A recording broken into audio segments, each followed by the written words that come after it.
ஆடி ஒண்ணானவே நம்ம எப்பயுமே தேங்காய் சுடுவாங்க. அதனால அழிஞ்ச குச்சி பறிச்சுட்டு வரலான்னு நாங்களும் கிளம்பிட்டோங்க. அங்க போய் பார்த்தா மரம் ஃபுல்லா பழம் காய்ச்சிருந்ததுங்க. அங்க 2-3 பழத்தை பறிச்சு சாப்பிட்டுட்டு குச்சை வெட்டி எடுத்துட்டு வந்துட்டேங்க. நானும் நம்ம குட்டி பசங்களும் ஒவ்வொரு குச்சை எடுத்து அதை தோலை சீவிட்டு எடுத்து வச்சுட்டோங்க. மொத்தம் இன்னைக்கு நம்ம 7 தேங்காய் சுட பாருங்க. ஒரு குச்சா ரெடி பண்ணி நாங்க தோலை சீவி எடுத்து வச்சுட்டோங்க. நம்ம மரத்துலேயே ஃப்ரெஷ்ஷாக தேங்காய் பறித்து எடுத்துகிட்டு வந்து தேங்காய் நாரையெல்லாம் சுத்தமாக உரிச்சு எடுத்துட்டு தேங்காயில் இருக்க தண்ணியை தனியாக வெளியே எடுத்து வச்சுட்டு அதில் கொஞ்சம் கடலை, அரிசி, பாசிப்பருப்பு, அவுள், எள்ளு, தேவையான அளவு வெல்லம் சேர்த்துக்கிட்டோங்க.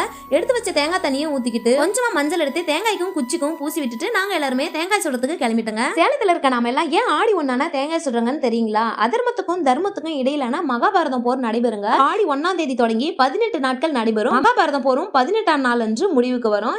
இந்த போர்ல தர்மம் வெல்றதுக்காக யுத்தம் தொடங்குற ஆடி 1ஆம் தேதி தான் மக்கள் எல்லாரும் விநாயகர் மற்றும் அவங்கவங்க இஷ்ட தெய்வத்தை வணங்கி பூஜை செய்வாங்க. தேங்காய் சுட்டு பிரசாதம் படைச்சு வழிபடுவாங்கன்னு புராண கதை சொல்லுதுங்க.